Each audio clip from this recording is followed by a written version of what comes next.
हरे राम राम राम हरे राम कृष्ण राम हरे कृष्ण हरे कृष्ण हरे कृष्ण हरे हरे हरे हरे राम कृष्ण हरे राम राम राम हरे हरे हरे कृष्ण हरे कृष्ण कृष्ण कृष्ण कृष्ण हरे कृष्ण हरे राम हरे हरे राम हरे राम राम राम हरे हरे हरे हरे कृष्ण हरे कृष्ण राम कृष्ण राम हरे हरे हरे हरे हरे राम कृष्ण हरे कृष्ण राम कृष्ण राम कृष्ण राम हरे हरे हरे हरे राम हरे राम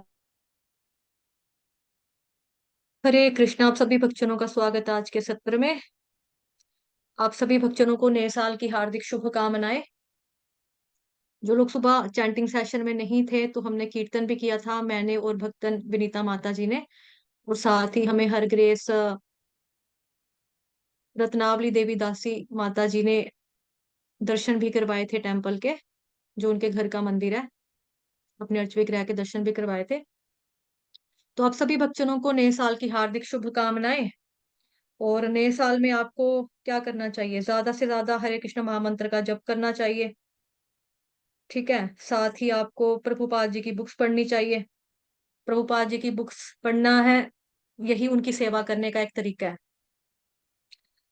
साल तो हमेशा आता रहेगा, साल हमेशा जाता रहेगा, है ना। लेकिन आपको क्या करना है? आपको, जैसा हमें ये शरीर प्राप्त हुआ है, किस लिए प्राप्त हुआ है? भगवान के धाम जाने के लिए प्राप्त हुआ है। हमें कोई छोटी सी भी तोहफा देता है, थोड़ा सा भी गिफ्ट देता है, तो हम उसको थैंक यू कहते हैं ना। मैनर्स है ये। मतलब मान लो कि आप बैंक में गए, आपके पास पेन नहीं था, आपने साथ वाले अंकल से बोला अंकल मुझे पेन देना 2 मिनट के लिए, उसने आपको पेन दिया तो आप उसको बोलोगे अंकल थैंक यू। लेकिन भगवान जी को हम कभी थैंक यू नहीं कहते हैं। तो आपको डेली भगवान जी को थैंक्स कहना चाहिए। इससे क्या होगा? एक तो आपको मतलब कि भगवान के प्रति आप कृतज्ञता व्यक्त करोगे अपनी, और दूसरा आपका जो समर्पण का भाव है ये बढ़ेगा। ठीक है। नए साल में बहुत सारे लोग बहुत सारी प्रण लेंगे, संकल्प लेंगे। लेकिन वही बात है ना कि संकल्प सब लेंगे, लेकिन कौन है जो पक्का निकलेगा, पूरा 1 साल करेगा ही करेगा? वो चीज होती है। एनीवेज मैं आपको ये नहीं कह रही कि ये नहीं करेंगे, लेकिन संकल्प जो लिया है तो फिर उसको निभाओ। संकल्प का मतलब यही होता है, प्रण का मतलब यही होता है। उसको आपको करना चाहिए। और नया साल है, कई लोग नए साल पे सोचेंगे हम मूवी देखने जाएंगे, हम पार्टी करेंगे, हम ये करेंगे वो करेंगे। उससे बेटर ये है कि आप भगवान जी के साथ नया साल सेलिब्रेट कीजिए, मंदिर में जाओ, दर्शन करो। वैसे तो कई डिवोटीज जो हैं वो गए ही थे टेम्पल में, रात का सबका प्रोग्राम था 12-1 बजे तक का। तो जो नहीं गए हैं वो आज जाए मंदिर में, है ना। और भगवान की भक्ति करने में थोड़ा सीरियस हो जाइए, यही प्रण लो आप सभी। हमारे लिए भी, मतलब मेरे लिए भी, सबके लिए यही है। तो रोज जो है वो सूरज चढ़ता है संडे। संडे वैसे हफ्ते के बाद नहीं होता, संडे तो रोज ही होता है, क्योंकि सन तो रोज ही चढ़ता है ना। सूरज रोज चढ़ता है। तो जब जब सूरज चढ़े आपको उसके साथ साथ देखना है कि भगवान जी को हमें याद करना है, हरे कृष्ण महामंत्र का जप करना है।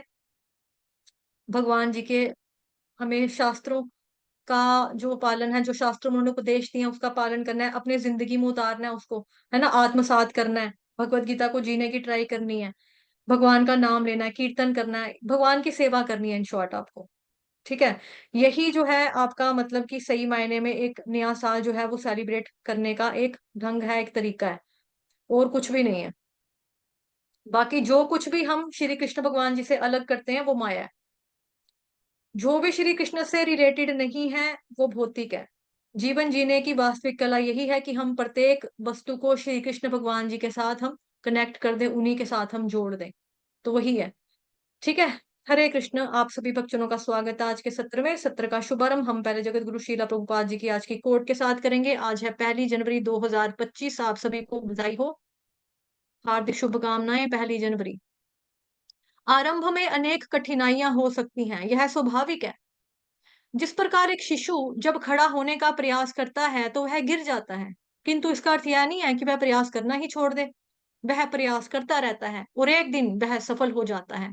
इसी प्रकार एक दिन आएगा जब आप लोग भी कृष्ण भक्ति में सफल हो जाएंगे। लॉस एंजलिस, 1 जनवरी 1969। तो प्रभुपाद जी की आज की कोट जो है अपने आप में मोटिवेशन देने वाली कोट है। ठीक है। यहाँ पे क्या लिख रहा है कि जैसे बच्चा होता है, बच्चा बार बार गिरता है, जब वो खड़ा होने की कोशिश करता है बार बार गिरता है, लेकिन इसका मतलब ये नहीं कि बच्चा खड़ा होने की ट्राई करना छोड़ देगा। वो खड़ा होगा भी और चलेगा भी, दौड़ेगा भी।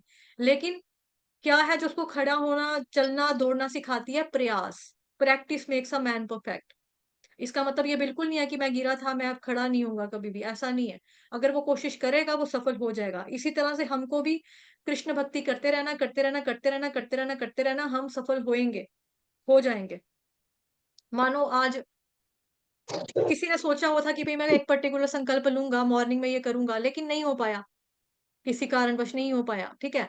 लेकिन उसको कल 2 तारीख है, कल उसको प्रयास करना है। ऐसा नहीं कि वो प्रयास करना छोड़ देगा। भक्ति में आपको आगे बढ़ना है तो कोशिश कभी नहीं व्यर्थ जाएगी, क्योंकि भगवान भक्त का हमेशा प्रयास ही तो देखते हैं कि प्रयास कितना किया। भगवान कभी फेल पास नहीं देखते, हमेशा कोशिश देखते हैं भक्त की। जगत गुरु श्रील प्रभुपाद की जय। अभी हम श्रीमद् भगवद गीता यथारूप करेंगे। श्रीमद् भगवद गीता यथारूप की जय। अध्याय 7 भगवत ज्ञान और श्लोक संख्या 6। जी माता जी। हरे कृष्ण माता जी, पंचांग प्रणाम। माता जी हरे पंचांग। कृष्णा सभी भक्तों को पंचांग प्रणाम। चैप्टर 7 भगवत ज्ञान, वर्स नंबर 6। जगत गुरु श्रील प्रभुपाद की जय। जय। एतद् योनीनि भूतानि सर्वाणि उपधारय अहं कृत्सन्नस्य जगतः प्रभव प्रलयस्तथा। अनुवाद। सारे प्राणियों का उद्गम इन दोनों शक्तियों में है। इस जगत में जो कुछ भी भौतिक तथा आध्यात्मिक है, उसकी उत्पत्ति तथा प्रलय मुझे ही जानो। हरे कृष्ण माता जी। तात्पर्य। जी माता जी। तात्पर्य जगत गुरु शील प्रभुपाद द्वारा शील प्रभुपाद की जय। सारे प्राणियों का उद्गम, सॉरी, जितनी वस्तुएं विद्यमान है वे पदार्थ तथा आत्मा के प्रतिफल हैं। आत्मा सृष्टि का मूल क्षेत्र है और पदार्थ आत्मा द्वारा उत्पन्न किया जाता है। भौतिक विकास की किसी भी अवस्था में आत्मा की उत्पत्ति नहीं होती, अपितु यह भौतिक जगत आध्यात्मिक शक्ति के आधार पर ही प्रकट होता है। इस भौतिक शरीर का इसलिए विकास हुआ क्योंकि इसके भीतर आत्मा उपस्थित है।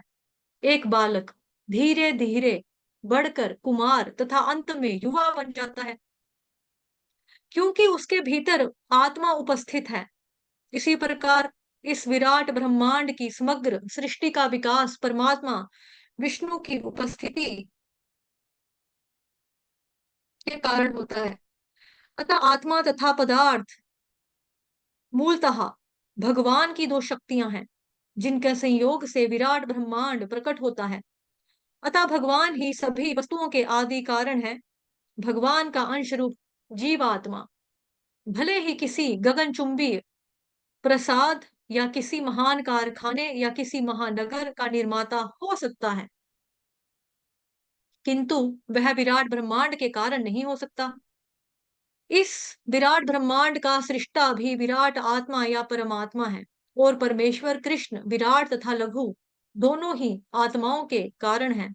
अतः वे समस्त कारणों के कारण हैं। गोविंदमादि पुरुषम तमहम भजामि। ईश्वरः परं कृष्णः सच्चिदानंद विग्रहः अनादिरादिर गोविंदः सर्व कारण कारणम। इसकी पुष्टि कठोपनिषद में भी हुई है। अध्याय 2 खंड 2 अध्याय 2 श्लोक संख्या 13 में हुई है। नित्यो नित्यानाम चेतन चेतनानाम। यह आपने ऑलरेडी भी पढ़ा हुआ भगवत गीता में, पहले भी हमने ये श्लोक पढ़ा हुआ है। फिर आ गया जी आपका अनुवाद। एक मिनट।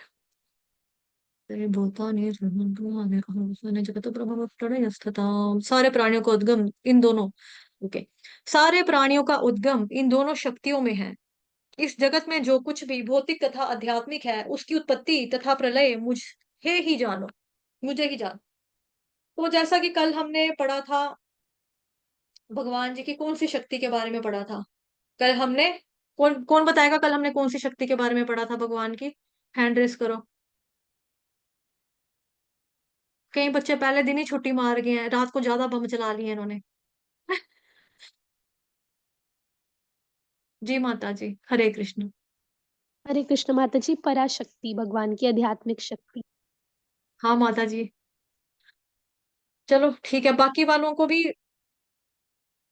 थोड़ा सा इंटरेक्शन किया करो, जब क्वेश्चन आंसर का आता है ना वक्त, तो थोड़ा बहुत बताया कीजिए। सारे प्राणियों का उद्गम इन दोनों शक्तियों में है। इस जगत में जो कुछ भी भौतिक और आध्यात्मिक है, इससे पहले वाला जो श्लोक था, आज का श्लोक है हमारा श्लोक नंबर 6। जो चौथे नंबर का श्लोक था उसमें हमने पढ़ा था भगवान जी की भौतिक शक्ति के बारे में। कल हमने पढ़ा था भगवान जी की आध्यात्मिक शक्ति के बारे में, ये पराशक्ति के बारे में, अपराशक्ति के बारे में हमने पढ़ लिया। भगवान अब ये कह रहे हैं इस जगत में जो कुछ भी भौतिक है और आध्यात्मिक है उसकी उत्पत्ति और प्रलय मुझसे ही जानो। सारे प्राणियों का उद्गम इन दोनों शक्तियों से ही होता है। ठीक है, तो जितनी भी जीव आत्माएं हैं या तो वो महामाया यानी जगत की, मतलब यानी जगत की जो भौतिक शक्ति है, भौतिक शक्ति के अनुगत होंगी या फिर भगवान जी की जो ये आध्यात्मिक शक्ति है उसके अनुगत होती है। लेकिन हमें कोई एक तो चुननी पड़ेगी, क्योंकि हम कौन है, भगवान जी की तटस्थ शक्ति है। जीवात्मा भगवान जी की तटस्थ शक्ति है, बिकॉज उसको भगवान जी ने इच्छा शक्ति करने का भी वरदान दिया हुआ एक तरह का। तो तटस्थ शक्ति को या तो भौतिक प्रकृति से प्रभावित होना पड़ेगा या फिर आध्यात्मिक प्रकृति के। तो आप देखते हो संसार में दो ही चीजें हैं, आस्तिक और नास्तिक। संसार में दो ही है ना, दो ही तरह के लोग पाए जाते हैं, आस्तिक प्रवृत्ति के लोग और नास्तिक प्रवृत्ति के लोग। एक कहेंगे आज मतलब यहीं पे जियो खाओ पियो ऐश मारो, क्या रखा है भगवान भगवान, कुछ नहीं होते भगवान भगवान, है ना। एक होगा कहेगा नहीं हमें अच्छे कर्म करने चाहिए, भगवान के धाम जाना है तो हमें कृष्ण की सेवा करनी चाहिए, हमें भगवान जी का नाम जप करना चाहिए। ऐसे कैसे हम जाएंगे भगवान के पास, हमने ऑलरेडी बड़ा नुकसान कर दिया अपना, है ना। अब हमें मनुष्य का जीवन हमें मिल गया है तो वो मिला ही इसीलिए ताकि हम जो है बेसिकली ताकि हम अपना सुधार कर सकें। ठीक है, तो जो परसों वाला श्लोक था चौथे नंबर का, उसमें हमने पढ़ा था भगवान जी की भौतिक शक्ति के बारे में। पांचवें नंबर के श्लोक के बारे में पढ़ा था हमने आध्यात्मिक शक्ति के बारे में। और आज जो हम पढ़ रहे हैं वो भौतिक और आध्यात्मिक दोनों है। ठीक है, कृष्ण जो है वो दोनों शक्तियों के सोर्स है, सब कुछ इन दोनों शक्तियों का मिश्रण है। और हम कौन है, हम आत्मा है ना। तो क्या हुआ, मतलब हम क्या है, हम आध्यात्मिक है या भौतिक है। कौन बताएगा हम आध्यात्मिक है या भौतिक है। आध्यात्मिक है हम, जीवात्मा आध्यात्मिक है या भौतिक है, कौन बताएगा। हैंड रेस करो विनीता माता जी को छोड़ के, क्योंकि वो तो टीचर है वो तो रहने दो उसको, कोई और। किसी को नहीं पता है कि जीवात्मा आध्यात्मिक है या भौतिक है। आप लोग सुनते भी हो या मतलब क्लास के टाइम पे हरे कृष्ण कृष्ण कृष्ण हरे हरे हरे राम राम राम हरे हरे। कुछ आते लेट है फिर एंड में सोचते हैं कि एक पंथ दो काज हो जाएंगे। साथ साथ में हरे कृष्ण महामंत्र का जप भी करेंगे, साथ साथ में हम लोग थोड़ा बहुत सुन लेंगे। ऐसे वाला श्रवण का कुछ फायदा नहीं है अगर आपको यही नहीं पता लग रहा अभी तक कि जीवात्मा आध्यात्मिक है या भौतिक है। कौन बताएगा, इतने लोग बैठे हैं कोई तो बताओ। जीवात्मा आध्यात्मिक है या भौतिक है, कौन बताएगा। दीक्षित भक्त जन बताएंगे। दीक्षित भक्तों में से हम पूछते हैं, हरग्रेस रत्नावली देवी दासी माता जी, उल्लासनी राधिका माता जी ने हाथ खड़ा किया। जी माता जी, हरे कृष्ण माता जी। हरग्रेस उल्लासनी राधिका माता जी, आप बताइए। अनम्यूट है आप मेरी साइड से, मैसेजेस भी आ रहे हैं। ज्योति पांडे माता जी कह रही हैं जीवात्मा जो है वो आध्यात्मिक है। आध्यात्मिक। अच्छा, उल्लासनी माता भी कह रही हैं जीवात्मा जो है वो आध्यात्मिक है। और हरग्रेस रत्नावली गोपी देवी दासी माता जी, आप बताओ। मेरी साइड से जीव चलो तट, सारे लोग तट, अनम्यूट है। हरे कृष्णा। जीव तट सा शक्ति है, तट तट दोनों तरफ जा सकते हैं, आध्यात्मिक भी और भौतिक भी, दोनों तरफ जा सकता है। ठीक है, बाकी मैंने सबको अनम्यूट किया, जिस जिस जो जो आंसर देना चाहता है वो दे सकता है। जीवात्मा क्या है, जीवात्मा आध्यात्मिक आध्यात्मिक है या भौतिक है। आध्यात्मिक है सब। रत्नावली गोपी देवी दासी माता जी कह रही है आध्यात्मिक है। ठीक है, उसके अलावा जी जूम यूजर ने भी अपना माइक जो है ओपन किया। बताइए आप जूम यूजर, आप किस नाम, मतलब आपका नाम नहीं पता। कृष्ण देवी भक्तन विनीता माता जी बोल रही है आध्यात्मिक है माता जी। अच्छा, और कौन बताएगा। हरग्रेस रोहिणी उत्तमा देवी दासी माता जी, आप बताइए। आप लोग चाहें तो चैट बॉक्स में मैसेजेस भी कर सकते हैं, और मेरी साइड से हर भक्त जो है वो अनम्यूट है। ठीक है, अपने आप को वो बता सकते हैं जी। जूम यूजर आप बताइए, आपका माइक थोड़ा सा हिला है, बताओ। गीतांजलि माता जी आप बताओ।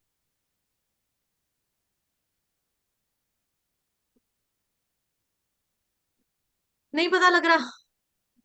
चलो ठीक है, मैं बता देती हूँ। जीवात्मा जीवात्मा जीवात्मा दोनों है, ठीक है। हम दोनों शक्तियों का मिश्रण है। क्यों? क्योंकि हम आत्मा है। आत्मा क्या? आध्यात्मिक है। और हमारा शरीर जो है जल पृथ्वी वायु अग्नि आकाश इन 5 तत्व से बना है ना, ये खत्म होगा। तो ये भौतिक है। हम बार बार कहते हैं ना, भौतिक दुनिया, भौतिक शरीर, ये तो भौतिक शरीर है। आध्यात्मिक शरीर होगा, ये तो भौतिक शरीर है। तो भौतिक शरीर आत्मा क्या? आध्यात्मिक है। तो हम दोनों का मिश्रण है, हम दोनों का मिक्सचर है। इस बात को हमेशा याद रखेंगे, ठीक है। सभी को मैं अनम्यूट कर रही हूँ, सभी भक्तजन मेरे पीछे पीछे बोलेंगे, दोहराएंगे, रिपीट करेंगे। सभी भक्त, हम दोनों शक्तियों का मिश्रण है। हम दोनों हम दोनों शक्तियों का शक्तियों दोनों मिश्रण है। शक्तियों का मिश्रण है। आत्मा आध्यात्मिक है, आत्मा आत्मा आध्यात्मिक है, आध्यात्मिक है, शरीर भौतिक है। शरीर शरीर भौतिक भौतिक है। है। इस वे में जो जीवात्मा है वो भौतिक और आध्यात्मिक दोनों है।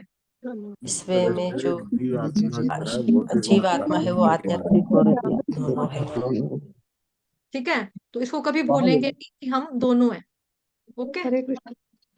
हरे कृष्ण। अरे ठीक है जी, तो ये चीज है।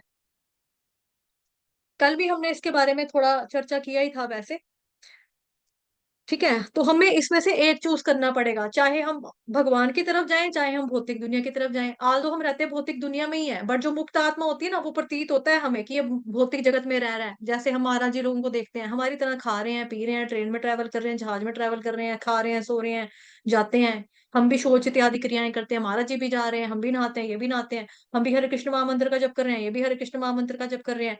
लेकिन फिर भी बहुत बड़ा फर्क है, वो मुक्त आत्मा है, हम लोग बद्ध आत्मा है।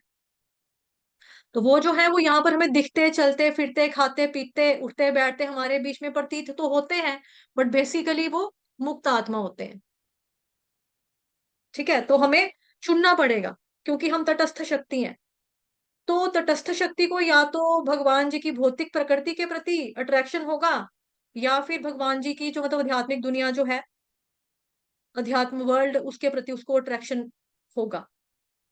और हमें चूज है, चूज करने की आई मीन ताकत है, शक्ति है, वरदान मिला हुआ है कि जीवात्मा जो है इच्छा शक्ति कर सकती है कि भाई मेरे को भौतिक जगत में जाना है, रहना है, या फिर मेरे को आध्यात्मिक जगत में जाना चाहिए। तो वो उसको चूज कर सकती है। पर अगर वो बीच में ही रुकी रहे, ना मैं यहाँ जाऊंगी ना मैं वहां जाऊंगी, मैं जहां हूं मैं वहीं पर ठीक हूँ। बड़े सारे लोगों का ये एटीट्यूड होता है ना। कई बार आपने सुना होगा, मैं हूँ जहां पे, मैं बस मैं ठीक हूँ, मैं ठीक हूँ, मैं यहीं पर ठीक हूँ, मैं यहीं पर ठीक हूँ। कई लोग कहते हैं यहीं पे ठीक है हम। तो ऐसा पॉसिबल नहीं है जो ये कहेगा ना मैंने इधर जाना ना मैं उधर जाना, मैं यहीं पे, बिकॉज यहाँ पे भी रहोगे तो ये भी टेम्पररी ही है ना, टेम्पररी है ये। तो आप बोलो मैंने वहां नहीं जाना, मैंने यहीं रहना है, तो ये तो हो ही नहीं सकता। यहाँ पे तो आप, ये तो छूटेगा ही छूटेगा आपका। तो ऐसा, तो इन दोनों शक्तियों में हम हैं, या तो यहां से या फिर वहां से। तो कुछ ऐसी भी आत्माएं होती हैं जो कि नित्य सिद्ध है, ठीक है। उनका उद्गम स्थान आध्यात्मिक प्रकृति है। वो भौतिक प्रकृति में कभी आई ही नहीं, ना ही कभी भोग किए उन्होंने, ना तपस्याएं की, ना व्रत रखे। हमेशा हमेशा श्री कृष्ण भगवान के साथ ही कुछ आत्माएं जो है वो रहती हैं, उनको बोलते हैं नित्य सिद्ध। कुछ हमारे जैसी होती हैं, ठीक है, जिन्होंने शुरुआत की मैटर में घुसकर। तो हमारा स्थान भौतिक जगत रहा है, आध्यात्मिक जगत को हमने कभी भी एक्सपीरियंस नहीं किया। और कुछ लोगों का उद्गम आध्यात्मिक जगत होता है। तो भगवान का उद्गम कहाँ से हुआ? वे कह रहे हैं कि मैं इनमें से किसी में भी नहीं हूं, मैं इनमें से किसी में भी नहीं हूं। भगवान ये चीज कह रहे हैं, मैं इनमें से कहीं पर भी नहीं हूँ, किसी में भी नहीं हूँ। इस जगत में जो कुछ भी भौतिक तथा आध्यात्मिक है, उसकी उत्पत्ति तथा प्रलय मुझसे ही जानो, मुझे ही जानो। भगवान कहते हैं करने वाला तो मैं ही हूँ। आध्यात्मिक जगत भी और भौतिक जगत भी दोनों मुझसे ही है। ना तो मैं इनमें से निकलता हूँ, ना मैं उनमें से पैदा होता हूँ, बल्कि इनका उद्गम और विलय मुझसे होता है। क्रिएशन डिस्ट्रक्शन भगवान से ही हो रहा है, ठीक है। एक्चुअली महाविष्णु जब श्वास बाहर निकालते हैं, जैसा कि हमने कल परसों भी चर्चा की थी, आपको लिंक भी दिए थे, जिसमें कृष्ण भगवान जी की पूरी एक्सपेंशन के बारे में बताया हुआ है, ठीक है। तो महाविष्णु जब सांस बाहर निकालते हैं तो कई सारे ब्रह्मांड निकलते हैं, और फिर जब महाविष्णु सांस अंदर लेते हैं तो प्रलय। और भगवान के मुख से बड़े बड़े ब्रह्मांड निकलते हैं, जो कि गोलाकार में होते हैं, स्फेरिकल शेप में होते हैं, गोल गोल होते हैं, ठीक है। बड़े बड़े ब्रह्मांड निकलते हैं। और भगवान के शरीर के जो पोर्स होते हैं, पोर, उसमें से छोटे छोटे ब्रह्मांड निकलते हैं। उनमें भी अपने अपने ब्रह्मा है, उनमें भी अपने अपने ब्रह्मा है। जब भगवत गीता खत्म होगा, हम भागवतम की तरफ जाएंगे ना, तो आप लोग पढ़ेंगे अच्छे से डिटेल में, उसमें भी अपने अपने ब्रह्मा है। तो चाहे बड़े बड़े ब्रह्मांड हो या फिर छोटे छोटे ब्रह्मांड हो, लेकिन आते तो भगवान से ही है। भगवान ने श्वास अंदर लिया तो अंदर, श्वास बाहर तो बाहर, और ये बाहर अंदर, अंदर बाहर, अंदर बाहर, बाहर अंदर, ये उम्र होती है ब्रह्मा जी की, जैसा कि हम आने वाले 8वें अध्याय में पढ़ेंगे। 8th चैप्टर में हम लोग ये पढ़ेंगे, ठीक है। अभी हम पढ़ रहे हैं ज्ञान विज्ञान योग, भगवत ज्ञान, भगवान के बारे में ज्ञान। फिर हम पढ़ेंगे कि ज्ञान तो हो गया भगवान के बारे में, लेकिन फिर ज्ञान होने के बाद हमें भगवान की प्राप्ति कैसे होगी, हमें हमें मिलेंगे कैसे भगवान। अपने बारे में जान लिया, आत्मा है, आप भगवान है कोई, है ना। फिर हमारा संबंध है उनसे, हम बिछड़ गए, हम छूट गए, तो अब वापस जाना चाहिए, ये संसार दुखों का घर है, हमें वापस जाना है। तो वापस जाने के लिए हमें क्या करना होगा, वो उस चैप्टर में हमें बताया है, भगवत प्राप्ति की, भगवान की प्राप्ति आपको कैसे होगी, भगवत प्राप्ति 8th चैप्टर में हम पढ़ेंगे। और ब्रह्मा जी की उम्र हमारे हिसाब से अगर देखा जाए तो 3.11 ट्रिलियन 40 बिलियन ईयर्स है। लेकिन ये 3.11 ट्रिलियन 40 बिलियन ईयर्स महाविष्णु की क्या है, सांस लेने की प्रक्रिया, ब्रीदिंग, रिलेटिविटी ऑफ टाइम। लेकिन एक्चुअली देखा जाए तो संसार की उत्पत्ति भी भगवान से ही है, और इसका प्रलय जो है वो भी भगवान से ही है। तो इस तरह से भगवान ही पूरे जगत का वास्तविक सोर्स है। लेकिन साइंटिस्ट बताते हैं कि भगवान कुछ नहीं होते। साइंटिस्ट क्या कहते हैं, भगवान कुछ नहीं होते, ये तो सारा कुछ बिग बैंग थ्योरी ने बना दिया। अभी कल दिवाली थी, आप में से बड़े सारे डिवोटीज ने बम चलाए होंगे, पटाखे, है ना, क्रैकर्स फोड़े होंगे, मजा आया होगा। मैंने तो नहीं चलाए थे। तो जिसने भी बम फोड़े होंगे, तो अब अलग अलग टेक्निक्स भी छोड़ी होंगी अपनी अपनी, कि भाई हम मतलब ज्यादा धमाका वाला करेंगे बम। पहले पहले जब मैं छोटी होती थी ना, तो मैं क्या करती थी, जितना जितना मेरा कागज जैसे जैसे बढ़ता था, मतलब जितनी जितनी मेरी एज बढ़ती थी, छोटे होते मैं गड़वी लेती थी, गड़वी में बम फोड़ती थी, तो गड़वी ऊपर उछल के जाती थी, ऊपर उछल के जाती थी। गड़वी हो गया, पतीला हो गया, है ना, ये बर्तन घर के, जो मम्मी को पूछती थी, मम्मा ये लेना है, मम्मा ये चाहिए तो नहीं, मम्मा कहती थी हाँ नहीं चाहिए। मम्मा को लगता होगा ये पता नहीं इसने क्या ही करना है, उनको क्या पता है इसने दिमाग इसके दिमाग में बम फोड़ने का आ रहा है आइडिया। मम्मा कहती थी हाँ कुछ नहीं करना है, मेरे को चाहिए। तो मैंने नए पतीले भी ठोक दिए ऐसे करके, उड़ा दिए हैं, उनको भी फूका है मैंने। तो जब हम एक पतीले में, जो कि अच्छा खासा मोटा होता था, उसका तल्ला तल्ला समेत सोल पतीले का, मतलब उसके नीचे कॉपर लगा है, ऊपर स्टील का पतीला है अच्छे से, मतलब येलो कलर की एक चीज, पता नहीं क्या मतलब होता है मटेरियल, है ना। तो उसके अंदर जब बम डालने ना, 2-3 इकट्ठे गोले बम होते हैं, रस्सी वाले बम जो मिलते हैं, वो वाले बम, उसको लपेट के लगा देनी आग, और ठा होना जोर से, पतीला ऊपर उड़ के जाता था। थोड़ी देर के बाद ना पतीला, हम कहते थे ओ हो पतीला बेचारा कैसी शक्ल होगी, पतीला तो पापड़ बन गया। ये तो बच्चों को भी पता होता है कि बम फूटने से कभी कुछ बनेगा नहीं, डिस्ट्रक्शन होगी, पतीला तो हमारा नया टूट गया। तो हम कह रहे हैं यहाँ पे बम फूटने से दुनिया बन गई, वाओ, संसार क्रिएट हो गया, वाओ। कैसे हो सकता है बम के फूटने से कुछ क्रिएशन कैसे हो सकती है। छोटे बच्चों को भी पता है, बच्चा भी छोटा अपने बचपन में ही ये बम वाला एक्सपीरियंस कर लेता है ना। बम फूटने से दुनिया बनती नहीं है, बम फूटने से विनाश होता है बेसिकली, है ना। जो असली वाले बम भी होते हैं, जो मिलिटेंट वगैरह मारते हैं, उसमें भी देखो कितना नुकसान होता है, जनहानि का, लोग मर जाते हैं, तबाही कितनी होती है। तो साइंटिस्ट बोलते हैं कि सारा कुछ बिग बैंग थ्योरी से आया है, लेकिन ऐसा नहीं है, सबकी उत्पत्ति जो है वो बेसिकली भगवान जी से ही हुई है। अब साइंटिस्ट ऐसा मानते हैं क्योंकि एक वृश्चिक न्याय है, ठीक है, वृश्चिक न्याय, जो बोलता है कि अगर हम कभी भी देखें कि जो स्कॉर्पियो है, मतलब यानी कि जो बिच्छू है, वृश्चिक बोलते हैं ना, जैसे वृश्चिक कईयों की राशि भी होती है, वृश्चिक, स्कॉर्पियो, जो बिच्छू है वो क्या करता है कि चावल का पहाड़ होता है ना, इसकी उपमा आपने ऑलरेडी आई थिंक पढ़ी भी हुई है, इसकी उपमा पढ़ी हुई है आपने पहले, किसमें पढ़ी है ये,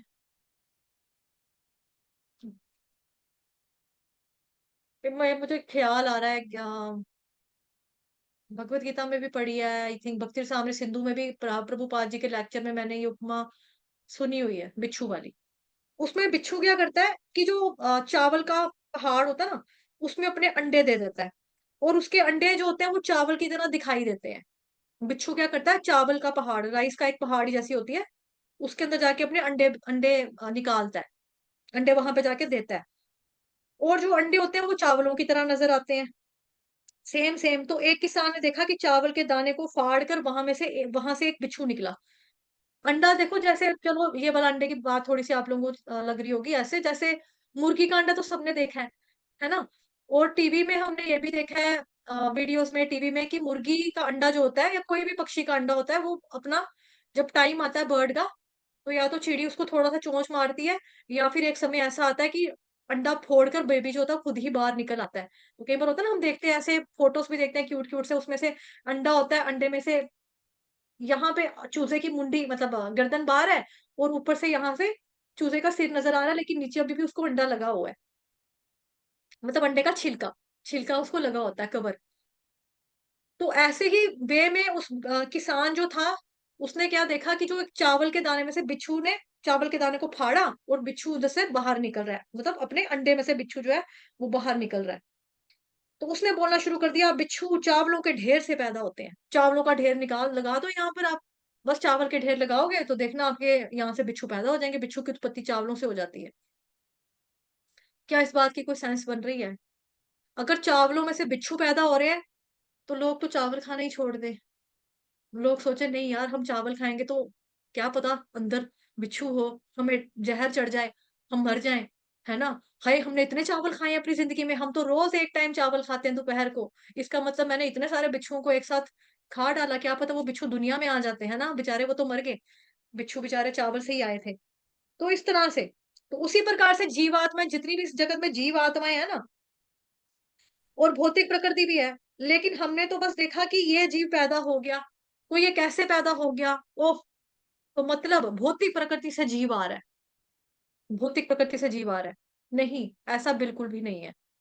चाहे जीवात्मा हो, भौतिक प्रकृति हो, आध्यात्मिक प्रकृति, इसकी शुरुआत भगवान से ही होती है। जैसे हम लोग कहते हैं ना, अभी मैं चलो इस चीज को क्लियर कर देती हूँ और आसान भाषा में बोल देती हूँ। जैसे मुझे को पूछे कि आप किसके बच्चे हो, तो मैं तो ये बोलूंगी ना, मेरे पापा का नाम ये है, मेरी मम्मा का नाम ये है ना। किसी को भी कोई पूछेगा कि मतलब आपको किसने पैदा किया, मेरे मम्मी पापा ने पैदा किया। तो हमें लगता है कि जीवात्मा को पैदा करने वाला एक अन्य जीव ही है। ठीक है, वो है, लेकिन आप भागवतम महापुराण में जब आप पढ़ेंगे ना, तो वहां पे भागवतम महापुराण में साफ बताया जा रहा है, ठीक है, कि जब हस्बैंड वाइफ आपस में संभोग करते हैं ना, तो जो वीर्य होता है उसके अंदर भगवान कहते हैं वो बीज जो डालते हैं ना, जो जीवात्मा वाला जो बीज होता है, वो उसमें डालने वाला भी मैं हूँ, उसमें डालने वाला भी मैं हूँ। श्रीमद् भगवत गीता अध्याय 9 जो चैप्टर है परम गुह्य ज्ञान, उसमें भी भगवान कह रहे हैं, अहम बीज प्रदः पिता, मैं सबका बीज, बीज रूप में सबका पिता भी मैं ही हूँ, उसको बीज देने वाला मैं हूँ। इस वे में भगवान जो है, मतलब कि हमें लगता है कि हमें फलाने ने पैदा किया, उसने पैदा किया, लगता है ना कि मेरे मम्मी का नाम ये है, मेरे पापा का नाम ये है, ये मेरे पापा है, ये मेरी मम्मा है, वो विनीता माता जी के पापा है, वो विनीता माता की मम्मा है, ये भाव्या के पापा है, ये भाव्या की मम्मा है, इनको पैदा करने वाले ये, हाँ ठीक है, क्योंकि हम जिस संसार में रह रहे हैं, ठीक है, उधर से हमारा जो लेखा जोखा होना है, जो कर्मों का हिसाब किताब भी जो चीजें होनी है, कर्मों के अनुसार हमको रिश्ते नाते मिलते हैं, सब कुछ मिलता है। कोई पुत्र के रूप में आता है, कोई पुत्री के रूप में आता है। कहीं कहीं बच्चे जो होते हैं बड़े तंग करते हैं, कहीं कहीं बच्चे होते हैं माँ बाप का उद्धार करने वाले होते हैं, भक्त पैदा हो जाएगा किसी के घर में। एक मतलब हमारे श्रीमद् भागवतम महापुराण में ये भी लिखा हुआ है कि किसी के घर में अगर एक 16 माला करने वाला व्यक्ति कोई है ना, कोई एक वैष्णव बन जाता है, तो 21 पीढ़ियों को वो तार देता है, 21 पीढ़ियां उसकी जो होती हैं वो तर जाती हैं, हरे कृष्ण महामंत्र का जप करने वाला एक भी वैष्णव अगर घर में हो तो। और एक महाराज जी के मुंह से मैंने सुना था कि जो स्त्रियां होती हैं, लड़कियां, है ना, लड़कियां जो मतलब माता जी लोग होते हैं, इन लोगों को डबल बेनिफिट मिलता है। यानी कि मतलब हम लोग जैसे अपने मम्मी पापा के घर में जब तक रहते हैं, तो वहीं पे हम मान लो भक्ति करते हैं ना, मतलब आ, तो हमें पैदा उन्होंने किया, मतलब एक वे में देखा जाए तो हम उनके उनके घर की लड़की हैं। बाद में हमारी शादी यहाँ जहां पर हुई ससुराल, तो ससुराल के लोगों को और मायके वालों की जितनी भी 21 पीढ़ियां हैं हमारी, 21 कितना हुआ, 20 40 42 पीढ़ियां का जो होता है, एक औरत उद्धार कर सकती है अगर वो भक्त बनेगी तो। अगर वो 16 माला हरे कृष्ण माता हरे कृष्ण महामंत्र की 16 माला रोज कर रही है, तो वो अपने दोनों कुलों की 42 पीढ़ीज़ का उद्धार करती है। जो पुरुष है वो खाली 21 पीढ़ियों का उद्धार कर सकता है। पुरुष को 21 पीढ़ियाँ उद्धार कर सकता है, अगर वो हरे कृष्ण महामंत्र का जप करता है तो। तो हमें लगता भले ही है कि ये भौतिक जगत से हम निकले हैं, यहाँ पे हैं, यहीं पे मिलेंगे, ये है, वो है। बट बेसिकली जो कुछ भी है वो भगवान जी से आ रहा है। 9 चैप्टर में भगवान बताते हैं, ठीक है, इसके बारे में। फिर आपका 18वें अध्याय में तो उपसंहार है, वहाँ पे भी भगवान ने इसके बारे में चर्चा की है। 14 चैप्टर में भी किया, 15वें अध्याय में भी हमने पढ़ा है कि जो आप खाना खाते हो उसको पचाने वाला भी मैं हूँ। सूरज, चाँद सब कुछ मैं ही देने वाला हूँ। इनको उजाला, इनको रोशनी देने वाला मैं हूँ। जो आपकी वनस्पतियाँ हैं, उसके अंदर न्यूट्रिशन, पोषण भरने वाला मैं हूँ। आप लोग खाते हो, आपको जो ताकत आती है, वो ताकत मेरी वज़ह से आती है। आप लोग जो खाते हो, आपको अगर खाना पचता है, वो खाना पचाने की शक्ति आपको मैं देता हूँ। अहं वैष्णव है ना वो वाला श्लोक? अहं वैश्वानरा भूत्वा प्राणिनां देहमाश्रितः प्राणापानसमायुक्तः पचाम्यन्ने चतुर्विधम्। 4 प्रकार का खाना जो है, वो मेरी वज़ह से आपको पचता है। ये भगवान बताते हैं। तो सारा जो कुछ भी है, शुरुआत, अंत जो भी है, वो सब कुछ भगवान से ही होता है। प्रलय भी भगवान से होती है। अल्टीमेटली भौतिक प्रकृति जो भी है, अगर वो भी कहीं से आ रही है, तो भगवान जी से आ रही है। स्पिरिचुअलिटी में ही सोर्स है सब चीज़ों का, सभी चीज़ें वहीं से आ रही हैं। उसके बाद फिर ये भौतिक प्रकृति जो है, वो अपना विस्तार करती है। और प्रभुपाद जी इसमें एग्जाम्पल दे रहे हैं कि जिस प्रकार एक छोटे बच्चे का शरीर भले ही है, ठीक है, लेकिन उसके अंदर भी आत्मा है, उसी तरह से जो ये जगत है, ठीक है, और ये भी एक तरह से शरीर है, लेकिन इसकी आत्मा कौन है? भगवान विष्णु है। सो वो सोर्स है यूनिवर्स के, इस तरह से, ठीक है। सोल जो है वो बॉडी के अंदर रहती है, बॉडी के अंदर है, बच्चे की तरह मतलब। लेकिन जो श्री कृष्ण भगवान है वो इन सारे ब्रह्मांडों के परे हैं, क्योंकि सारे ब्रह्मांड आए ही कहाँ से हैं? महाविष्णु की सांस लेने और सांस छोड़ने की जो प्रक्रिया है, जो प्रोसेस है, उससे आ रहे हैं। तो वो भगवान के विस्तार हैं। फिर भगवान के विस्तार के विस्तार के विस्तार, इस तरह से ये काउंट होते हैं आगे। तो महाविष्णु तो कृष्ण का स्थान है बहुत ऊंचा, दिव्य है। ये हमारी भौतिक बुद्धि से परे की बातें हैं, हम ये नहीं सोच सकते। ठीक है, तो कल भी हमने चर्चा की थी ना श्लोक की, तद्दे जति तन्नई जति तद्दूरे तद्वंति के। आपका ईशोपनिषद का जो हमने रेफरेंस दिया था कल भी, 2 श्लोकों का, 4 का, 5 का, है ना? उसमें भी ऐसी चीज़ें आती हैं कि भगवान चलते हैं और नहीं भी चलते। भगवान हर जगह हैं, अपने धाम में भी हैं और हर जगह भी हैं, सर्वव्यापी भी हैं। तो किस तरह से हैं, उसको समझने के लिए हमें भगवान जी की भक्ति करनी चाहिए, जैसा हमारे गुरु महाराज ने बताया, जैसा हमें शास्त्रों में वर्णन बताता है, शास्त्रों ने बताया, शास्त्रों में वर्णन मिलता है, जैसा हमें वैष्णव आचार्य बताते हैं, जैसा हमें हमारे शिक्षक गुरु बताते हैं ना, अंडर उनकी गाइडेंस हमें ये प्रैक्टिस जो हम कर रहे हैं, जो भक्त हैं, तो हमें उनके हिसाब से चलना है। फिर हमारे दिल में जो ज्ञान है, ये प्रकाशित हो जाएगा। चक्षुदान दिलो यही जन्मे जन्मे प्रभु सही। माता जी गाओ। दिव्य ज्ञान हृदय प्रकाशित। हरे कृष्णा। दिव्य ज्ञान चक्षुदान दिलो ये जन्मे जन्मे प्रभु से। दिव्य ज्ञान हृदय प्रकाशित। प्रेम भक्ति यहाँ हईते अविद्या विनाश जैते। प्रेम भक्ति यहाँ हईते अविद्या विनाश जैते। वेदे गाय यहाँ चरित। श्री गुरु करुणा सिंधु अधम जनार बंधु। लोकनाथ लोकेर जीवान। हाँ हाँ प्रभु करो दया देहो मोरे पद छाया। एबे यश घुष त्रिभुवन। हरे कृष्ण माता जी। हरे कृष्णा माता जी, आप कर लो कंटिन्यू। जी माता जी। हरे कृष्णा सभी भक्तों को पांचाल प्रणाम। तो जैसे कि आप सबने है ना देख ही लिया कि भगवान जो वो क्या है, बीज अहम बीज प्रदाप पिता, ठीक है। तो भगवान क्या कह रहे हैं कि मेरे से ही सब आता है, मतलब मैं ही जो है बीज प्रदाप पिता हूँ। मतलब देखो, जो जैसे कोई भी प्लांट उगता है या कोई भी सब्जी उगती है, फ्रूट उगती है, ठीक है, कुछ भी होता है तो उसका पहले हमें बीज बोना पड़ता है ना, उसी से फिर जो भी ये खेती होती है ना। तो मेन जो है वो बीज है, तो वैसे ही कृष्ण जो है वो मेन है, ठीक है। तो उनसे ही सब कुछ आ रहा है, तभी उनको बोला जाता है ना, ईश्वरः परमः कृष्ण सच्चिदानंद विग्रह अनादिरादिर गोविंद सर्व कारण कारणम। गोविंद है ना, ठीक है। गोविंद क्या है? सर्व कारण कारणम। तो अभी आप देखोगे गोविंद की जगह गणेश नहीं लगाया है ना, दुर्गा नहीं लगाया है ना, शनि देवता नहीं लगाया, तो क्या लगाया है? गोविंद, सर्व कारण कारणम। गोविंद, जो गोविंद है, जो कृष्ण है। तो आपको कभी कभी होता है ना, कुछ लोग बहुत सारे डाउट लेकर आते हैं कि हम किसको माने, किसके पास जाएं, कौन से सारे ही भगवान है क्या, कौन से भगवान के पास जाएं? सारे भगवान नहीं है, ठीक है। तो इससे ही पता चल जाता है गोविंद सर्व कारण कारणम। ये वर्ड्स को अगर आपने अच्छे से जान लिया, समझ लिया, पढ़ लिया नहीं, केवल समझ लिया, तो आपको पता चल जाएगा गोविंद ही जो है, कृष्ण ही जो है, वो सभी कारणों के कारण है। तो भगवान कौन हुए? कृष्ण हुए ना, क्योंकि कृष्ण से ही सभी आ रहे हैं। तो इसी तरह से जो दोनों शक्तियाँ हैं, दोनों शक्तियाँ कौन-सी शक्तियाँ? वैसे तो भगवान की अनंत शक्तियाँ हैं, ठीक है? लेकिन उनमें से जो बताया जाता है पराशक्ति और अपराशक्ति, यानी कि भगवान की आध्यात्मिक शक्ति, भौतिक शक्ति, ये जो है जो इन सारे प्राणियों का उद्गम इन्हीं दोनों शक्तियों से है, और ये जो दोनों शक्तियाँ हैं वो कहाँ से आ रही है? कृष्ण से आ और भगवान ने क्या कहा है यहाँ पे कि जो कुछ भी भौतिक और आध्यात्मिक है उसकी उत्पत्ति तथा प्रलय मुझे ही जानो। तो आप देखोगे कि ब्रह्मा विष्णु महेश, ठीक है, ये या तो आप सबने सुना है, ब्रह्मा विष्णु महेश ये तीनों होते हैं जिनको बोला जाता है कि सृष्टि चलाते हैं, संहार होता है, क्रिएट करते हैं, ठीक है।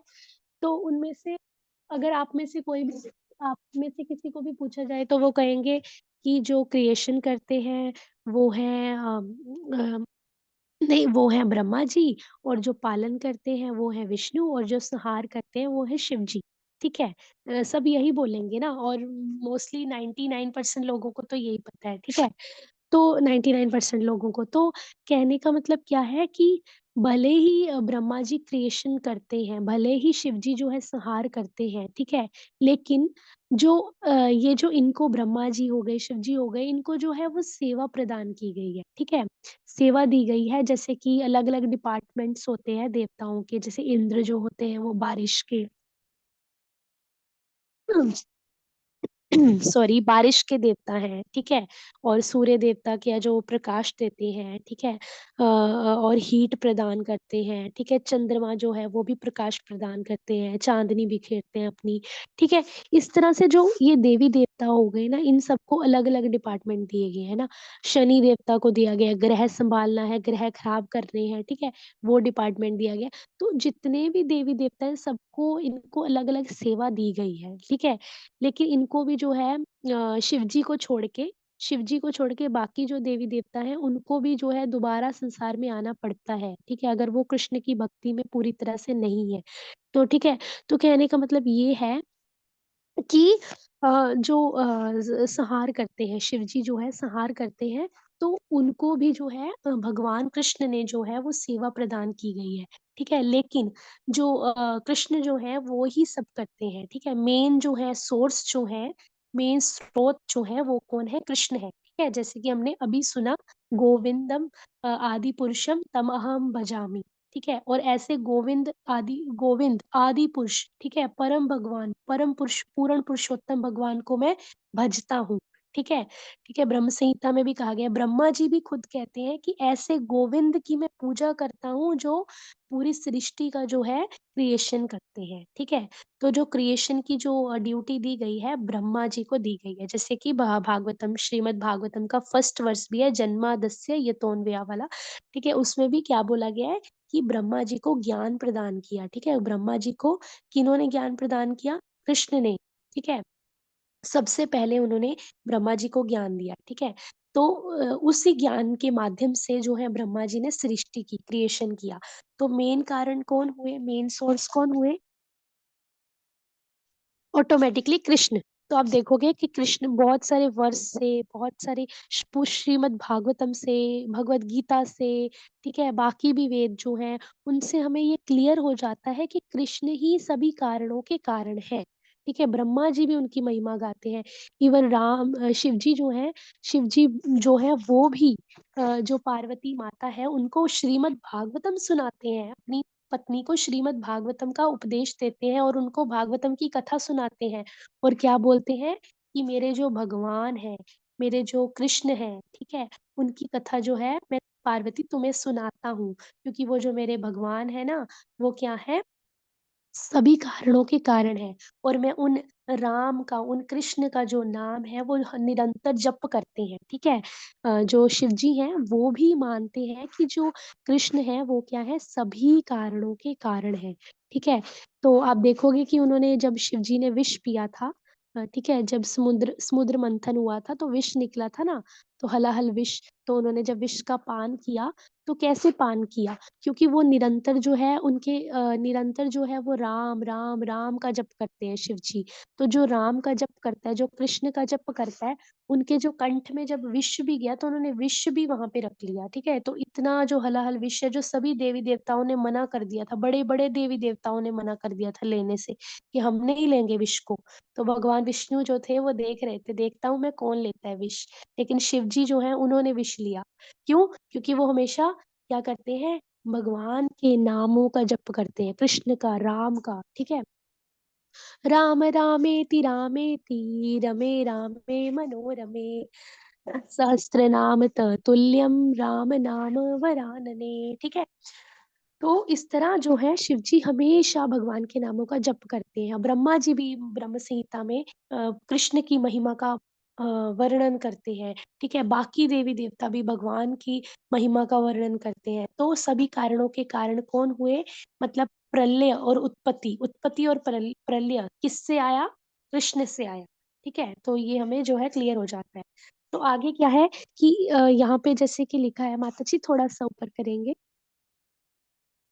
ताकि मैं तात्पर्य थोड़ा देख सकूं।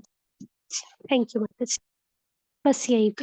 तो देखोगे आप यहाँ पे लिखा है ना कि हम जो इस संसार में आते हैं, भौतिक जगत में, ठीक है, तो भौतिक जगत में आते हैं, तो ये जो भौतिक जगत है एक हमारे लिए सुधार की जैसी चीज है, ठीक है। तो माता जी ने जैसे कहा कि जीवात्मा क्या है, दोनों का मिक्सचर है, ठीक है, भौतिक शक्ति भी है, आध्यात्मिक शक्ति भी। तो लेकिन जो हमारी आत्मा है वो क्या है, क्योंकि आत्मा का जो स्वरूप है, ठीक है, क्या है, वो आनंद में रहना है, आनंद में रहना है। और हमें आनंद कैसे मिल सकता है हमारी आत्मा को, उस सर्व आकर्षक कृष्ण की सेवा करके, उस सर्व आकर्षक कृष्ण के नाम रूप गुण लीला के ऊपर ध्यान केंद्रित करके, उनका निरंतर चिंतन करके ही जो है हमारी आत्मा आनंद में रह सकती है, ठीक है। तो उस हिसाब से हम क्या हुए, आध्यात्मिक हुए। और दूसरा, ममैवांशो जीवलोके जीवभूत सनातनः, ठीक है, भगवान भी कहते हैं कि सभी जीवात्माएं क्या है, मेरा अंश है, ठीक है। लेकिन क्योंकि हम इस भौतिक संसार में आ गए हैं, ठीक है, और हमारा जो शरीर है वो पंच तत्व से बना है, मिट्टी जल वायु अग्नि आकाश। और इस भौतिक जगत में आने के बाद हम जो तीन गुण है, सतोगुण रजोगुण और तमोगुण, उसके प्रभाव में आ गए हैं, ठीक है। तो हम क्या हो गए, हम भौतिक हो गए, ठीक है। Thank you. तो इस तरह से जो जीवात्मा है वो इस भौतिक संसार में आ गई है, ठीक है। इसको एक एग्जांपल से समझेंगे, जैसे कि एक जेल होती है, ठीक है। तो एक कैदी होता है, तो उस कैदी को, उसने कोई भी अपराध किया या कोई भी क्राइम किया, मान लो XYZ कुछ भी किया, ठीक है। तो उसको जो जेलर है वो, उसको जो सॉरी जज है वो सजा सुनाएगा कि तुम्हें जेल में रहना पड़ेगा, ठीक है। तो वो जेल में रहेगा। तो अभी वो जेल में तो है, लेकिन जेल जो बाकी लोग घूम रहे हैं स्वतंत्र, मतलब जैसे उसके घर वाले हो गए, उसके दोस्त हो गए, मित्र हो गए, ठीक है, उसके सर हो गए, उसके जूनियर सीनियर सब हो गए, वो आराम से स्वतंत्रता पूर्वक बाहर घूम रहे हैं। लेकिन वो जो है पर्सन, वो जेल में बैठा है, ठीक है, जेल में कैद है, वो कुछ कर नहीं सकता, ना वो बाहर निकल सकता है अपनी मर्जी से, ना वो अपनी मर्जी से कुछ फोन चला सकता है, ना वो अपनी मर्जी से अंदर कुछ खा सकता है अपनी पसंद का, ना वो कुछ बाहर के व्यूज देख सकता है, टीवी देख सकता है, कुछ नहीं कर सकता ना। अभी वो कैद में है। अभी वो कैद में क्यों है, कैद में क्यों है, क्योंकि उसने अपराध किया, ठीक है। और जो उसका जेल का जो जेलर है, ठीक है, जेल का जो जेलर होते हैं, जो खोलते हैं उसको अंदर डालते हैं, ठीक है, उसको खाना देते हैं लाके, तो वो जो जेलर है उसको जो कंट्रोल कर रहे हैं वो कौन है, दुर्गा देवी, ठीक है, माया, जिसको माया बोला जाता है, तो माया दुर्गा, ठीक है, उस तरह, ठीक है। तो सॉरी, उसी तरह जो जज है वो क्या है, मेन है, ठीक है। अगर जज चाहे तो उस पर्सन को बाहर निकाल सकता है कि हाँ अभी इसकी सजा जो है वो खत्म हुई। तो जज चाहे तो उसको जेल में रख सकता है, ठीक है, कि तू जेल में ही सड़, तेरे को इतने महीने की सजा मिलेगी या इतने साल की सजा मिलेगी, ठीक है।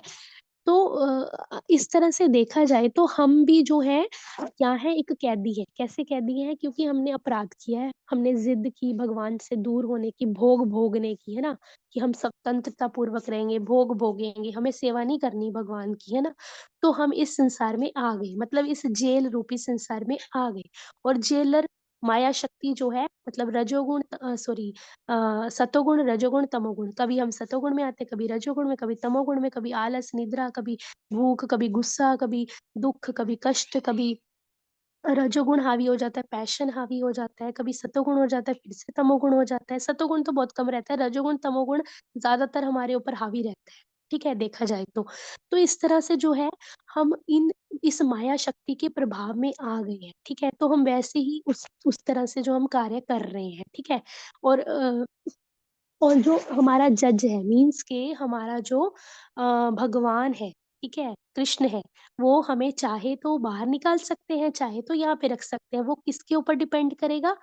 अगर हम उसके अकॉर्डिंग चलेंगे, ठीक है, मतलब कृष्ण के बताए गए नियमों के अकॉर्डिंग। जैसा कि भगवत गीता में कृष्ण ने बताया है कि हमें क्या करना है, क्या करना है, सततम कीर्तयन्तो माम, ठीक है, सततम कीर्तन करना है। और क्या करना है, ठीक है, त्रिविधन नरकसियदन, ठीक है, द्वारनाशनमात्मनः काम क्रोधस्तथा लोभस तस्मादेतत्त्रयं त्यजेत, ठीक है। काम क्रोध लोभ ये नरक के द्वारा, इनसे दूर रहना है, ये करना है। और क्या करना है, डिटर्मिनेशन आना चाहिए, मतलब पूरा डिटरमाइंड होके संकल्प लेके नाम जप करना है, अच्छे से भगवान की लीलाओं का स्मरण करना है, श्रवण करना है।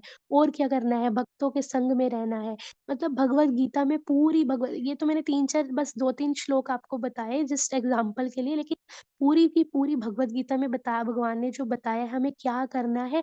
अगर हम उसी के अकॉर्डिंग चलेंगे, और जो प्रभुपाद जी ने 4 नियमों का पालन करने के लिए, 16 माला जप करने के लिए डेली बोला है, अगर हम उसको फॉलो करेंगे, तो हमारा जो जज है, मीन्स कि हमारी जो गवर्नमेंट है, हमारा जो सरकार है, सरकारी सच्ची सरकार हमारी कौन है? कृष्ण।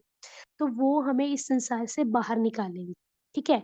तो जैसे कि कोई पर्सन है, वो अगर ट्रैफिक की जो रूल्स है, नियम है, उनका उल्लंघन करता है, उसके पास लाइसेंस नहीं है, उसने सीट बेल्ट नहीं लगाई, तो क्या करेगा ट्रैफिक पुलिस? उसको चालान काटेगा, उसकी गाड़ी भी जब्त कर लेगा और बोलेगा गाड़ी लेनी है तो पुलिस स्टेशन आना, पैसे भरना, फिर तुम्हें गाड़ी मिलेगी। वो भी देखेंगे अगर तुम अम, पूरे मतलब हमारे बात मानोगे, इसीलिए, है ना। अदरवाइज उसको जो है चालान देना पड़ता है और फाइन भरना पड़ता है, और उसकी गाड़ी भी चली जाती है हाथ से, ठीक है, लाइसेंस भी जब्त कर लिया जाता है।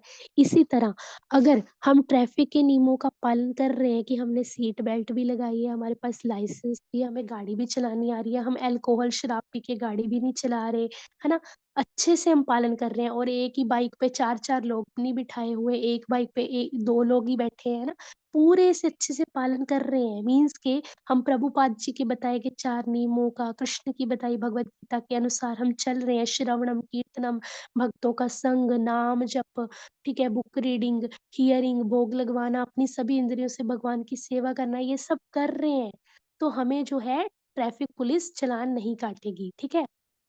तो हम इस संसार से बाहर निकल सकते हैं, इस जेल से, जो सुधार गृह की तरह है। ये भौतिक संसार हमारे लिए जेल ही तो है ना, ठीक है। हम ऐश से रह रहे हैं कि हमें लगता है कि नहीं नहीं यहाँ पे दुख नहीं है, लेकिन जो देवी देवता है वो कहते हैं छी, ये देखो कैसा मनुष्य है ना, कैसा रह रहा है, कैसी चार दीवारी में, मतलब कैसे इसको सफोकेशन नहीं होती क्या, है ना। वो हमें हमारे बारे में ये सोचता है, जैसे हम एक सुअर को कीचड़ में देख के सोचते हैं ना, कि या कोई भैंस देखी होगी आप सबने, वो नाले में तालाब में बैठी हो, तो हम सोचते हैं हाय छी, ये कैसे बैठी है, इसको सफोकेशन नहीं हो रही, मतलब इसको गंदा नहीं लग रहा। वैसे ही ऊपर से हमारे बारे में ऐसा सोचते हैं वो, क्यों? क्योंकि ये एक ऐसी ही जगह है, ठीक है, भौतिक संसार ऐसा ही है, ठीक है।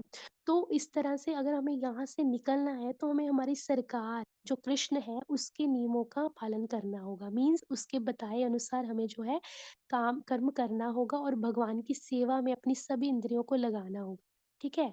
तो वो जो भाव है प्रेम का भाव है, प्रेम का भगवान के प्रति जो अट्रैक्शन है वो अपने आप धीरे-धीरे और ज़्यादा बढ़ने लग जाएगा जैसे-जैसे आप भक्ति में प्रोग्रेस करते जाओगे, प्रगति करते जाओगे, ठीक है? तो यही वही बताया गया है कि हमारी जो सरकार है मीन्स जो क्रिएटर है, जो सृष्टा है, वो कौन है? कृष्ण है, ठीक है? तो कृष्ण खुद बोल रहे हैं कि ये प्रलय, उत्पत्ति, ठीक है? ये सब कहाँ से आ रही है? मुझसे आ रही है अर्जुन। मैं ही जो है सभी कारणों का कारण हूँ, इसको समझो तुम, ठीक है? और आगे क्या है? पदार्थ की बात की गई है ना? जितनी वस्तुएं विद्यमान है वे पदार्थ तथा आत्मा के प्रतिफल है। आत्मा सृष्टि का मूल क्षेत्र है और पदार्थ आत्मा द्वारा उत्पन्न किया जाता है। देखो यहाँ पे लिखा है ना, पदार्थ आत्मा द्वारा उत्पन्न किया जाता है। मीन्स भौतिक विकास की किसी भी अवस्था में आत्मा की उत्पत्ति नहीं होती, अपितु ये भौतिक जगत आध्यात्मिक शक्ति के आधार पर ही प्रकट होता है। अभी इसकी बात कर रहे हैं पदार्थ की, तो आप देखोगे कि बहुत सारे साइंटिस्ट हैं, वो क्लेम करते हैं कि जो पदार्थ से जीवन आ रहा है मीन्स पदार्थ से आत्मा आ रही है। तो उनका कहना क्या है साइंटिस्ट्स का, कि अगर आप विज्ञान के डीप में जाओगे, ठीक है, मेरे भी एक नॉन में है साइंटिस्ट लड़की, तो वो भी ऐसी बातें करती रहती है। तो वो बिग बैंग थ्योरी को बहुत देखते हैं, तो आपने देखा होगा उसमें भी दिखाया गया है कि एक बम फटा और सारा संसार बन गया, ठीक है। तो ये बहुत सारे साइंटिस्ट भी ऐसा क्लेम करते हैं कि पदार्थ से आत्मा आ रही है, मतलब पदार्थ से जीवन आ रहा है। तो अगर हम साइंटिस्ट को बोल रहे हैं कि ठीक है, अगर आप मिट्टी ले लीजिए, जल ले लीजिए, वायु ले लीजिए, अग्नि ले लीजिए, आकाश ले लीजिए, ठीक है, बनाइए, इंसान को बनाइए, जैसा इंसान चल फिर रहा है, ठीक है, वैसा बनाइए, आत्मा बनाइए। वो बना सकेंगे? नहीं बना सकेंगे। क्यों? क्योंकि बहुत बहुत टाइम से वो ये बोल तो रहे हैं पदार्थ से आत्मा आ रहा है, लेकिन क्या कभी भी साइंटिस्ट को आपने देखा है कि उसने इंसान को बना दिया हो? नहीं बना सकता। वो रोबोट बना सकता है, मिट्टी के पुतले बना सकता है, मशीनें बना सकता है इंसान जैसी, लेकिन इंसान नहीं बना सकता। और कोई भी साइंटिस्ट आज तक ऐसा साइंटिस्ट नहीं हुआ कि जिसने किसी मरे हुए इंसान को जिंदा कर दिया हो या उसमें आत्मा डाल दी हो। नहीं कर सकता ना, कोई भी नहीं कर सकता। ऐसी कभी हमने न्यूज़ नहीं सुनी। आज तक हमने बहुत न्यूज़ सुनी है, लेकिन ये बात नहीं सुनी, और ये कर भी नहीं सकता साइंटिस्ट। तो ये कहने की बात है कि पदार्थ से आत्मा आ रही है। जबकि आप देखोगे कि कोई अगर बच्चा है, ठीक है, मान लो वो 12-13 साल का है, 12-13 साल के बच्चे ने शरीर त्याग दिया अपना। तो जैसे ही उसने शरीर त्यागा, क्या उसके बाद उसकी आत्मा जैसे निकल गई, तो क्या उसके बाद उसका शरीर बढ़ेगा? क्या उसका शरीर वो बड़ा बुड्ढा हो सकता है? नहीं हो सकता, उसका शरीर वहीं पे रुक जाएगा, प्रोग्रेस वहीं पे रुक गई। क्यों? क्योंकि आत्मा से पदार्थ, आत्मा से जीवन है ना, पदार्थ से आत्मा नहीं है ना। यहाँ पे भी प्रभुपाद जी ने तात्पर्य में क्लियरली लिखा है, क्योंकि वो जो आत्मा है, आत्मा ही जो है वो बॉडी को चला रही है, ठीक है। हमारे अंदर आत्मा है, तभी हम खा रहे हैं, पी रहे हैं, नाम जप कर रहे हैं, इधर से उधर जा रहे हैं, बोल पा रहे हैं, चेतना है ना। तो आत्मा अगर नहीं होगी तो वो डेड है, बॉडी डेड है, ठीक है। इसीलिए पदार्थ जो है वो आत्मा से है, ना कि पदार्थ से आत्मा है, ठीक है। तो ये हमें समझना पड़ेगा। तो बाकी ये बात तो क्लियर हो गई कि जो कृष्ण है वही जो है, उन्होंने सबको अलग-अलग डिपार्टमेंट दिए हुए हैं सेवा के। सृष्टि करनी है, ठीक है, आपने क्रिएशन करना है, ठीक है, आपने क्या करना है, आपने वो करना है, प्रलय करना है, संहार करना है, ठीक है। संहार किसको? शिव जी को बोला हुआ है। तो जैसे हम जब छोटी होती थी ना, मैं यहाँ पे जाती थी, विश्वकर्मा मंदिर था हमारे घर के पास। तो मैं बहुत छोटी थी, तो मैं अपनी दीदी के साथ जाती थी, तभी मैं कृष्णा कॉन्शियसनेस में नहीं थी। तो विश्वकर्मा जी का जो मंदिर था ना हमारे घर के थोड़ी से पास में जाके, तो वो जो विश्वकर्मा का मंदिर था, अंदर अंदर तो फोटो लगी हुई थी बहुत बड़ी, उनकी प्रतिमा थी विश्वकर्मा जी की। लेकिन जो बाहर पेंटिंग बनाई हुई थी ना विश्वकर्मा के मंदिर के बाहर, वो पता क्या थी? वो हथौड़ी बनाई हुई थी, हैमर होता है ना जिससे हम तोड़ते हैं, ठीक है, पत्थर तोड़ते हैं, हथौड़ी बनाई हुई थी। पलास जो होता है, नट नट कसने वाला होता है, वो बनाया हुआ था। ऐसे बहुत सारे टूल्स बनाए हुए थे। तो मैं अपनी मम्मा से पूछती थी ये टूल्स क्यों पेंट किए हुए हैं? तो वो बताते थे कि ये जो विश्वकर्मा जी है ना, ये टूल्स, जैसे हम टूल्स से कोई चीज बनाते हैं ना, तो इन्होंने सृष्टि बनाई है। तो विश्वकर्मा जी ने सृष्टि बनाई है, तो इसलिए टूल्स की पेंटिंग बनाई हुई है विश्वकर्मा मंदिर के बाहर। बहुत सारे टूल्स बनाए थे, हथौड़ी, नट कसने वाला पेच हो गया, कीलें हो गई, ऐसी ऐसी। ठीक है, तो मैं ऐसे सोचती थी विश्वकर्मा जी ने ही संसार बनाए हैं, वाह वाह वाह। लेकिन इनका मंदिर इतना छोटा क्यों है? फिर जैसे मैं बड़ी बड़ी हुई धीरे धीरे, तो मैंने सोचा, देखा कि इनका मंदिर और कहीं नहीं है, इनका मंदिर यहीं पे है। तो बाद में मेरे को पता चला कि जो कृष्ण है, मतलब अभी जब कृष्ण कॉन्शियसनेस में आने के बाद जब वो भगवत गीता पढ़ने लगे, तो पता चलता है कि कृष्ण ही तो सभी कारणों के कारण है। कृष्ण ने ही तो विश्वकर्मा जी को सेवा दी है सृष्टि का क्रिएशन करने की। ठीक है, तो ब्रह्मा जी को दिया है, ठीक है, ज्ञान। तो इसी तरह से जो है, जब तक हम भगवत गीता नहीं पढ़ लेते, नहीं श्रवण कर लेते, या नहीं प्रमाणिक गुरु परंपरा से जो है हम सुनते या श्रवण करते या पढ़ते, तब तक हमें पता नहीं चलता कि सृष्टि का जो पालन करता, संहार करता और क्रिएटर कौन है। ठीक है, तो वो कौन है? कृष्ण है। तो हरे कृष्णा सभी भक्तों को पंच प्रणाम। जी माता जी। माता जी, आप कहोगे कुछ? हरे कृष्णा। नहीं माता जी, हो गया है। हाँ, वो श्लोकास वो मैंने बोला था आपको, कोट कर देना। एक तो यहाँ लिखा था ना मैंने आपका, गतिर्भर्ता प्रभु साक्षी निवास शरणम सुहृत प्रभव प्रलय स्थानं निधानम बीजमव्ययम्। तो ये जो श्लोक है, ये मैंने गाया है 9th चैप्टर का 18th नंबर का श्लोक है बेसिकली। इसमें भी भगवान बता रहे हैं आपको कि मैं ही लक्ष्य हूँ, मैं ही पालन करता हूँ, मैं ही स्वामी हूँ, मैं ही साक्षी हूँ, धाम, शरण स्थली तथा अत्यंत प्रिय मित्र हूँ। मैं ही सृष्टि करता हूँ तथा प्रलय करता हूँ, सबका आधार भी मैं हूँ, सबका आश्चर्य भी मैं हूँ, और अविनाशी बीज भी मैं ही हूँ। बीज वो वाला जो कभी, जिसका कभी विनाश नहीं होता, अविनाशी। दूसरा मैंने बताया था आपको, दूसरा 14 चैप्टर से था ना माता जी? हाँ, 14 चैप्टर का श्लोक संख्या 4। सर्वयोनिषु कौन्तेय मूर्तयः सम्भवन्ति याः तासां ब्रह्महद्योनिरहं बीजः प्रदः पिता। है ना? महद्योनिर अहम बीजः प्रदः पिता। तो भगवान कह रहे हैं कुंती पुत्र, तुम ये समझ लो कि जितनी भी प्रकार की, जितनी भी संसार में आपको जीव योनियां दिखती हैं इस भौतिक प्रकृति में, वो जन्म द्वारा संभव है। जैसा कि हमने क्या बोलते हैं आपका, तात्पर्य में चर्चा की थी ना, वहां पे भी मैंने आपको बताया था कि हमने यहाँ पे पढ़ा, यहाँ पे पढ़ा। तो उत्पत्ति कहाँ से हो रही है? कोई सोचे कि भाई यहाँ से हो रही है, भौतिक जगत से हो रही है। तो भगवान ये बता रहे हैं कि समस्त प्रकार की जीव योनियां इस प्रकृति में जन्म के द्वारा संभव हैं। भगवान कह रहे हैं हाँ, जन्म होता है। जैसे मैंने आपको एग्जांपल दिया कि मुझे पैदा मेरे मम्मी पापा ने किया, आपको पैदा आपके मम्मी पापा ने किया, हर किसी को पैदा उसके मम्मी पापा ने किया। लेकिन भगवान कह रहे हैं मैं उनका बीज प्रदाता पिता हूँ, बीज देने वाला मैं हूँ। और श्रीमद् भागवतम पुराण, महापुराण जो, उसमें और ज्यादा डीप वे में इसके बारे में बताया है। ठीक है, कि किस तरह से पुरुष पुरुष का जो वीर्य है उसके अंदर भगवान जी जीवात्मा, मतलब बीज वहां पे आता है।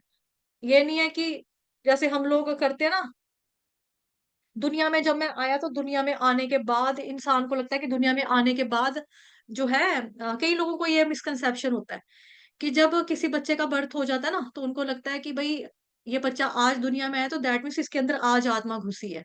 उससे पहले तो मम्मी के कोख में था, ये आखिर ये अंदर से अंदर कैसे जा सकता है ना? अंदर से अंदर कैसे जा सकता है?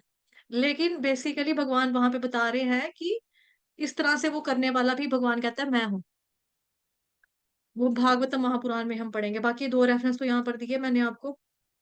एक दिया आपको मैंने 9 चैप्टर का, ये लिखा हुआ मैंने यहाँ पे मैसेज में, 9th अध्याय का 18वें नंबर का श्लोक, और 14th चैप्टर का 4th नंबर का श्लोक। साथ ही में चैनल का लिंक डाला है, उसमें आप लोग चाहें तो उसको फॉलो करो और दूसरे भक्तों को जोड़ो। और आज न्यू ईयर है, आज कम भक्त आए हैं, और उसका रीजन यही है कि कल इन्होंने पार्टी की है रात को, 1, 1:30, 2 बजे होंगे इनको बम चलाने में। जो भक्त हैं, डिवोटीज हैं बीच में, वो कीर्तन भी गए होंगे, कुछ डिवोटीज तो कीर्तन भी गए होंगे, कुछ ने धूम धड़ाका किया होगा, केक वेक काटा होगा। किस किस ने केक काटा था कल? कोई बात नहीं, बताने में कुछ नहीं होगा। मैंने कौन सा मांग लेना आपसे खाने के लिए? माता जी, जिसने भी केक काटा था थोड़ा इधर बोल दो, भेज देना। ठीक है, मेरी साइड से सभी अनम्यूट है, हमने तो नहीं काटा था खैर, लेकिन काफी सारे लोगों ने केक भी काटा होगा, बम भी चलाए होंगे, टीवी भी देखा होगा 12-1 बजे तक, है ना। और क्या करते हैं, डांस किया होगा, नए साल के प्रोग्राम आते हैं टीवी में, वो देखा होगा। लेकिन नहीं, मैं तो अपने टाइम पे सो गई थी भाई, क्योंकि मेरे को फिर सुबह उठने में प्रॉब्लम होती है। हम तो सोते हैं, रात को नींद खुली थी 12 बजे जब पटाखे चल रहे थे बाहर, लेकिन मैं फिर भी नहीं उठी कि मतलब जाओ देखने बाहर, सोए रहे। हम्म, चलो, मैसेज आया है, happy new year, happy new year. Hare Krishna माता जी, मैं बिंदु वर्मा हूँ, ठीक है। मैं केक नहीं काटा, ठीक है माता जी। तेजस्वी वर्मा, आज आप दूसरी आईडी से आए हो, ठीक है बिंदु माता जी। हरे कृष्णा, काटा भी हो तो कोई बात नहीं, खाओ, इसमें क्या है। मतलब कि होना चाहिए प्योर वेज वाला, जिसमें फ्रूट केक होता है, जैसे वो खा सकते हैं, उसमें कोई दिक्कत नहीं है। घर में भी कई बनाते हैं, कई डिवोटीज बहुत अच्छा करते हैं, केक बेक करते हैं, बनाते हैं। कोरोना काल में बनाई थी ना केक, ये सपना बनाई थी। जान दो। ठीक है, चलो फिर हरे कृष्णा सभी भक्तजनों को, यही है कि भक्ति करो ज्यादा से ज्यादा। हरे कृष्णा माता जी। हर ग्रेस पुण्यवती सीता रानी देवी दासी माता जी, जी हरे कृष्णा माता जी, पंचांग प्रणाम। तो सभी से यही रिक्वेस्ट है, यही निवेदन है कि ज्यादा से ज्यादा हरे कृष्ण महामंत्र का जप कीजिए। हम भी केक नहीं कट हमने भी केक नहीं कट किया, कोई बात नहीं, कोई बात नहीं माता जी। तो ज्यादा से ज्यादा हरे कृष्ण महामंत्र का जप करिए। हिज होलीनेस नवयोगेंद्र स्वामी जी महाराज जी की बात को ध्यान में रखिए, इतना जप कर की हद कर दे, यमराज भी अपना खाता रद्द कर दे। रद्द कर दे। और हमें बुक रीडिंग करनी है, श्रवण करना है, भक्तों के संग में जितना हो सके साथ में चैंटिंग करो। पकवान बना रही हूँ ठाकुर जी के लिए, हरि बोल। हर ग्रेस पुण्यवती सीता रानी देवी दासी माता जी कह रही हैं कि मैं ठाकुर जी के लिए पकवान बना रही हूँ, ठीक है। हरे तो कृष्णा माता जी। हरे कृष्ण माता जी। हाँ जी माता जी, आप कहाँ से हो? कौन बोल रहा है? तो अच्छा, मैं जम्मू मैं कश्मीर। बिंदु वर्मा। जी जी। आप कहाँ से हो? जम्मू कश्मीर। आप भी जम्मू से? अच्छा, मैं भी जम्मू से ही हूँ। मैं भी नवजोगिंदर महाराज जी को ही फॉलो करती हूँ।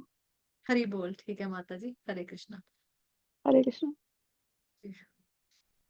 और ठीक है, फिर चलते हैं। वाञ्छा कल्पतरुभ्यश्च कृपा सिन्धुभ्येव च पतितानां पावनेभ्यो वैष्णवेभ्यो नमो नमः। अनंत कोटि वैष्णव वृंद की जय, जगत गुरु शील प्रभुपाद की जय, श्री कृष्ण चंद्र भगवान की जय, ग्रंथराज श्रीमद् भागवतम महापुराण की जय, आप सभी भक्तों की जय, आज के आनंद की जय। जय हो। हरे कृष्ण। हरे कृष्ण। तो कल समय पे आ जाओ, 4 बजे आ जाओ, थोड़ी सर्दियां कम हो गई हैं, आया करो जो जल्दी टाइम पर।